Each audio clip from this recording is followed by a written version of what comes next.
close your eyes and imagine a warm late afternoon in the American South. The year is 1918. The landscape is a patchwork of cotton fields stretching toward a soft horizon, the white bowls glowing amber under a sinking sun. A gentle breeze moves through the long rows, carrying with it the scent of dry earth and wild honeysuckle. In the little community of Oakville, Alabama, wooden farmhouses stand quiet, their porches shaded by magnolia trees.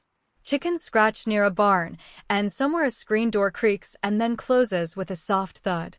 It is a world that moves slowly, marked not by clocks, but by the rising and setting of the sun. On this particular afternoon, a small boy darts across a dusty path between the rows of cotton. His name is James Cleveland Owens, but his family calls him Jesse. He is not yet 5 years old, yet already his legs are strong and quick. His feet are bare, the soles tough from walking on warm soil. He runs not because he is chased, not because of any game, but simply because running feels like breathing. The dust puffs up in small clouds behind him, and the cotton plants brush his fingertips. His mother, Emma, watches from the edge of the field, her hand shading her eyes, a faint smile on her lips. She knows this boy has a restless, joyful energy that cannot be contained indoors. The Owens family lives in a small house built by their own hands, its walls patched with newspaper and paste to keep out the winter wind. Grandparents, parents, and many children share this humble space. Jesse is the youngest of 10, the grandson of enslaved people, born into a world of hard work and deep faith. In the evenings, the family gathers around a wood stove, singing old spirituals, their voices carrying out through the thin walls into the Alabama night. Jesse listens, his eyes reflecting the flicker of kerosene lamplight. Even as a child, he knows the land intimately, its textures, its smells, its patient rhythms. The red soil stains his feet, and the sun warms his skin. Jesse's running takes him everywhere. Down to the oak grove where the family worships on Sundays, the air thick with hymns. Along the edge of the creek, where dragonflies hover over still water. Past the mule named Bess, who watches him with calm, dark eyes. He runs for the sheer pleasure of feeling the air move past his ears. Sometimes his older sisters call out to him, but their voices are soon left behind. The world becomes a blur of green and gold. In these moments, Jesse is completely free. The struggles of sharecropping life, the unfairness of the world beyond Oakville, all of it disappears into the rhythm of his barefoot stride against the warm earth. When Jesse is 9, a decision is made. The boll weevils have ravaged the cotton, and work has grown scarce. The family will move north to Cleveland, Ohio, as part of the Great Migration, seeking better opportunities in the industrial cities. The packing is simple: a few clothes, a family Bible, some treasured keepsakes. Jesse says goodbye to the familiar fields, the wide sky, the scent of pine. He presses his small hand against the trunk of the oak tree where he once hid during games of hide-and-seek. Then he climbs onto a wagon, his bare feet dangling over the edge, and watches the only home he has ever known slowly recede into the distance. The train journey north is long and full of new sensations. Jesse presses his nose against the cold glass of the window and watches the countryside transform. Cotton fields give way to unfamiliar hills, then to the smokestacks and crowded streets of Cleveland. The air grows cooler. Buildings grow taller than any he has seen before. His father, Henry, places a steadying hand on his shoulder, silent but grounding. Jesse feels a mixture of sadness and wonder. He does not yet know that the move will change everything, that the city will give him a track, a coach, and a future that no one in Oakville could have imagined. Years later, when reporters ask him about his childhood, Jesse often speaks of the red Alabama soil and the feeling of morning dew on his bare feet. He remembers the way the cotton looked at sunset, transformed into a field of gold. He recalls his mother's voice calling him home for supper, her silhouette framed by the kitchen doorway. These memories become an anchor. In the most intense moments of his athletic life, when the roar of the crowd threatens to overwhelm him, he will close his eyes and return to that quiet field in Oakville. He will remember the boy who ran simply for the joy of moving through space, untroubled and entirely at peace. Now, as we settle into the stillness of the story, picture that same dusky field. The sun has almost disappeared. The last light catches the dust still hanging in the air, kicked up by a small boy who has long since gone inside. The field is empty and silent, waiting for tomorrow. A whippoorwill begins its evening song. The first stars appear, faint and far away. Everything is calm. Breathe in slowly and let the image linger. This is where the journey begins, in the quiet heart of the American South a long time ago.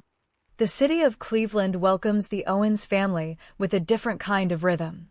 The quiet rustle of cotton fields is replaced by the distant hum of steel mills and the clatter of streetcars.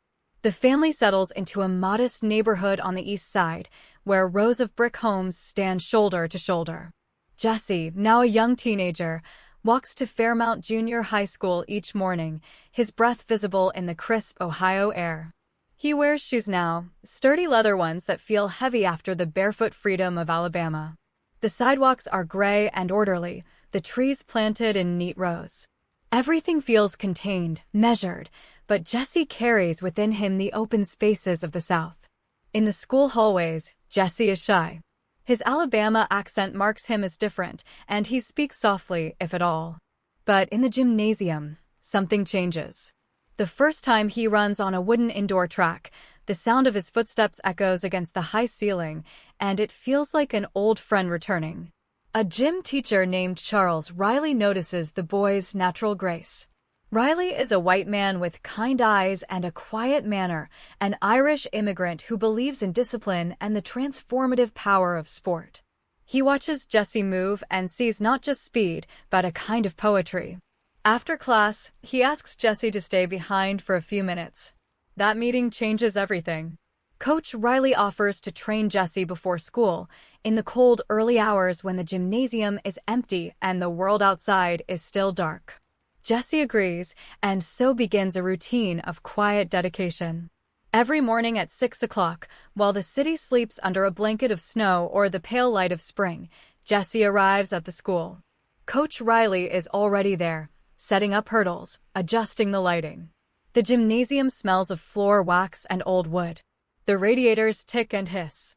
The two of them work together in a bubble of concentration, the younger man learning the precise mechanics of a sprint start, the older man offering gentle corrections. Riley becomes more than a coach. He becomes a mentor who teaches Jesse about posture, breathing, and the mental stillness required to explode from the starting blocks.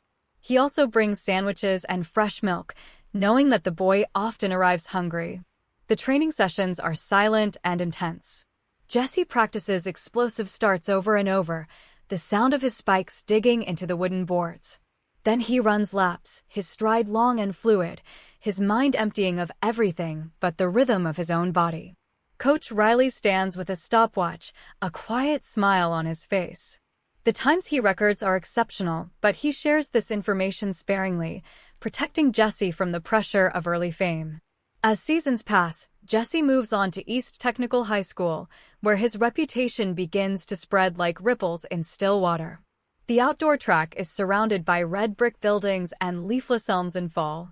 During practice, other students sometimes pause to watch the lean young man flow around the curve. His feet barely seem to touch the cinders.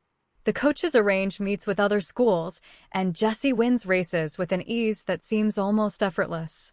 Yet he remains humble, quiet, often seen helping to rake the long jump pit or collect stray starting blocks after practice. The physical labor reminds him of Alabama, keeps him grounded. His parents attend his meets whenever possible, sitting quietly in the wooden bleachers, their pride unspoken but immense. One spring afternoon in 1933, the light is soft and golden over the East Tech track. Jesse is practicing his long jump, an event that still puzzles him. He sprints down the runway, leaps, and lands in the sand pit, sending up a spray of granules that glitter in the sun. His teammates cheer, but Jesse simply stands up, brushes himself off, and walks back to the starting mark with a thoughtful expression. He senses that he is not yet reaching his full potential, that somewhere within him there is a reservoir of speed still untapped. The feeling is not frustration, but a quiet anticipation. The sand cools around his ankles as he stands looking down the runway, visualizing a perfect jump. Coach Riley teaches Jesse a method of mental rehearsal. Before each jump or sprint, Jesse closes his eyes and pictures the entire movement in vivid detail: the push off the blocks, the gradual rise into full stride, the smooth transition of the arms. In these moments of focused calm, the noisy world fades away. The pressure of competition, the murmurs of the crowd, the weight of outside expectations, all dissolve. There is only Jesse, the track, and the open air. This practice becomes a form of meditation, a place of inner silence he can return to whenever he wishes. It is a gift that will serve him well in the years to come. As evening falls over Cleveland, the track empties. Jesse sits on the cool grass beside the long jump runway, lacing up his shoes after another day of training. The horizon glows orange and pink above the rooftops. Streetlights flicker on one by one. Somewhere a train whistles, echoing the faraway whistle of the Alabama nights. Jesse gathers his bag and begins the slow walk home, his body tired in a satisfying way. The houses are warm and lit from within. He can smell dinner cooking. Everything is ordinary, peaceful, and still. Step by step, the young man moves through the quiet city, carrying the seeds of an extraordinary future. The summer of 1936 arrives with a sense of quiet expectation. Jesse Owens is now a young man of 22, his body lean and powerful, his mind focused. He has been selected to represent the United States at the Olympic Games in Berlin. Before the competition, however, comes a journey across the sea. On a calm July morning, Jesse boards the ocean liner SS Manhattan at a New York pier. The ship is enormous, its white hull gleaming against the blue of the Hudson River. Seagulls circle overhead, their cries mingling with the sounds of the docks. Jesse carries a small suitcase and wears a simple suit, his tie neatly knotted. He waves to the crowd on the pier, then turns to face the open water. The SS Manhattan steams past the Statue of Liberty, and then the coastline of America recedes into a thin dark line on the horizon. The ocean stretches in every direction, a vast quilt of shifting blues and greens. Jesse spends the first days on deck, watching the gentle roll of the waves, feeling the salt breeze against his face. Other athletes from the American team walk the promenade or play shuffleboard. The atmosphere is one of subdued excitement. Jesse often finds a quiet spot near the stern, where the wake of the ship unfurls like a long white ribbon against the deep water. He stands there for hours, thinking of Alabama, of Cleveland, of the strange path that has brought him here. To stay in shape during the week-long crossing, the athletes train on a specially constructed wooden track on the deck. It is only a short straightaway, barely enough for a few strides, but Jesse uses it diligently each morning. He rises before dawn, when the deck is empty and the only sound is the steady thrum of the engines. He stretches under a sky still scattered with stars. Then he practices his starts, his spikes making soft thumping sounds on the wood. Other passengers occasionally glimpse the solitary figure from the shadows of the deck chairs, and they whisper to one another about the quiet young man who runs in the half-light. As the ship moves eastward, the air grows cooler and the sea changes color. Porpoises sometimes race alongside the hull, their sleek bodies arcing out of the water. Jesse watches them and smiles. In these long, placid days, he has time to read, to rest, and to reflect.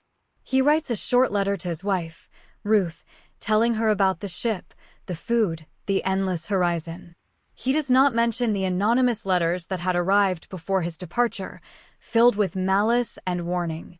He carries those words silently, but he does not give them power. Instead, when doubt threatens, he returns to the deck and fixes his gaze on the water, letting the immensity of the ocean put everything into perspective. The ship makes landfall in Hamburg on a misty morning.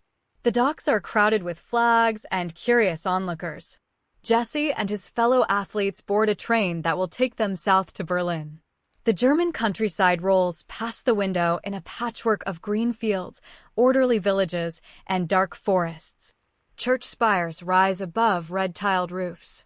Every station platform seems to have a crowd of well-wishers, many of them children, waving small flags.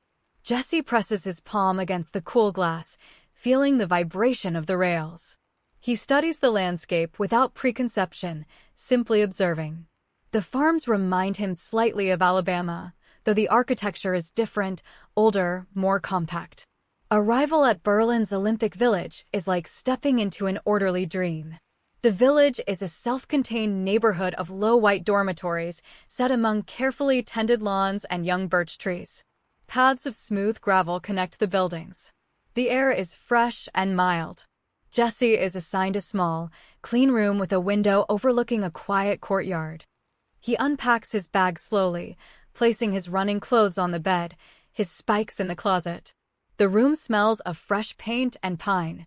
Outside, athletes from many nations stroll together, their different languages creating a low murmur of international conversation. The atmosphere is collegiate, peaceful, sheltered from the political tensions outside its gates. In the days before the competition, Jesse explores the village and the surrounding forest. He walks alone along paths dappled with sunlight, listening to the rustle of leaves. He finds a small pond where ducks float on still water, their reflections perfect in the glassy surface. He sits on a bench and simply breathes. Reporters occasionally approach him, but he answers their questions softly, then excuses himself. The world's attention is beginning to turn toward this place, but Jesse seeks only stillness. He needs to preserve his energy, to keep his mind as calm as the pond before him. In the evening, he eats a simple meal in the dining hall, steamed vegetables, bread, a glass of water, and then retires early. Night falls over the Olympic Village. The windows of the dormitories glow with soft yellow light. The paths are empty. A gentle breeze stirs the birch leaves. In his small room, Jesse lies on his bed, staring at the ceiling. The distant sound of a radio drifts through the open window. He thinks of his family back in Cleveland, probably finishing their dinner, the light over the kitchen table, the familiar creak of the floorboards. He closes his eyes and pictures the track he will soon step onto. Not the grand stadium, not the crowds, just the lane, the cinders, the white line. He breathes slowly, deeply, and lets sleep come. Tomorrow, the quiet preparation will meet its purpose. The morning of August 3, 1936, breaks clear and cool over Berlin. The sun rises slowly, painting the sky in pale shades of rose and gold. The Olympic Stadium, a massive limestone structure designed with classical columns and sweeping arcs, stands silent and majestic. Its oval track, made of red cinders and white lane markings, is still untouched by the day's events. The grass field at its center is a perfect emerald rectangle, watered overnight, each blade of grass holding tiny drops of dew. The grandstands, capable of holding over 100,000 people, are completely empty. The morning light slants through the open archways, casting long, geometric shadows across the stone floors. Inside the athletes' preparation area beneath the stands, a profound quiet reigns. The long concrete corridors are cool and dim, their walls echoing with the soft footsteps of early arriving officials and groundskeepers. A man with a hose gently wets the passageways to keep down the dust. The smell of lime and freshly cut grass hangs in the air. Jesse walks through this subterranean world, his track shoes laced tight, his warm-up jacket zipped to his chin. He is among the first athletes to arrive. He likes this hour before the crowds descend, when the stadium belongs only to the birds that nest in its high crevices and to the quiet workers who prepare the stage. Jesse emerges into the stadium bowl. He stands for a moment at the edge of the track, taking in the immensity of the space. The empty stands rise in tier after tier, their wooden benches pale in the early light. A handful of officials move on the far side, tiny figures arranging measuring equipment. The sky overhead is a soft, cloudless blue. Jesse begins a slow jog around the outer lane.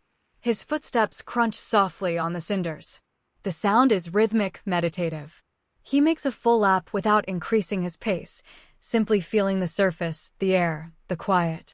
The red track stretches before him like a patient river. The long jump pit waits at the far end of the straightaway.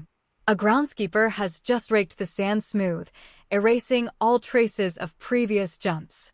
The sand is damp and dark, ready to receive impressions. The runway is a narrow path of compressed cinders leading up to the takeoff board, which is painted brilliant white. Jesse walks the length of the runway, counting his steps, visualizing his approach. He stops at the board and looks down. The wood is firm and solid. He crouches and runs his fingers over its surface, feeling the slight grain. Then he stands up and gazes down the sand pit, imagining a perfect arc, a soft landing, a deep indentation. Other athletes begin to filter into the stadium, their voices low and respectful of the morning hush. Some are sprinters from Japan, stretching in a tight cluster. Others are middle-distance runners from Finland, their strides long and relaxed. The German team arrives with quiet efficiency, laying their bags on the infield grass. Jesse exchanges nods with a few familiar faces. There is no tension, only the shared understanding of what is about to commence. The day's schedule hangs on a board near the tunnel entrance. 100-meter heats, 200-meter heats, long jump qualifying. Jesse studies it for a moment, then turns his attention back to his own body, loosening his shoulders, rolling his neck. The sun climbs higher and the stadium transforms. The shadows shorten, and the coolness of early morning gives way to a gentle warmth. The red track seems to glow with increased intensity. Suddenly, the gates open, and the first spectators begin to file into their seats. The sound swells slowly, a growing murmur of many thousands of voices. Jesse finds a quiet corner of the infield and sits on the grass. He closes his eyes and uses Coach Riley's method, visualizing his races in slow motion. The starting gun in his mind is a soft, distant thud. The sprint is a fluid unspooling of muscle and breath. The finish line is a ribbon of light. He remains like this for several minutes, perfectly still amid the gathering energy. One particular figure approaches Jesse during the long jump qualifying. It is Luz Long, a German athlete known for his friendly demeanor and impressive athletic frame. The two have never spoken, but Long walks over with an easy smile and offers a few words of advice about marking the takeoff. He speaks in imperfect but warm English, his tone entirely devoid of the politics that surround them. Jesse listens, nods, and thanks him. The interaction is brief, almost ordinary, but it carries a quiet significance. In the midst of an event laden with heavy symbolism, here are simply two young men talking about the mechanics of a jump, sharing a moment of professional courtesy under the wide Berlin sky. Now the qualifying rounds are complete, and Jesse has secured his place in the finals. As the afternoon sun angles westward, painting long shadows across the track, the stadium empties for the midday break. The last spectators shuffle out through the stone archways, their footsteps echoing. The groundskeepers return, raking the pits, smoothing the cinders. Jesse stays behind longer than most. He sits on the grass of the infield, his back against a hurdle, and watches the stadium settle back into silence. The air is warm and still. A few sparrows descend to hop along the freshly raked sand. Everything is prepared for the hours to come. For now, there is only peace. He closes his eyes and rests.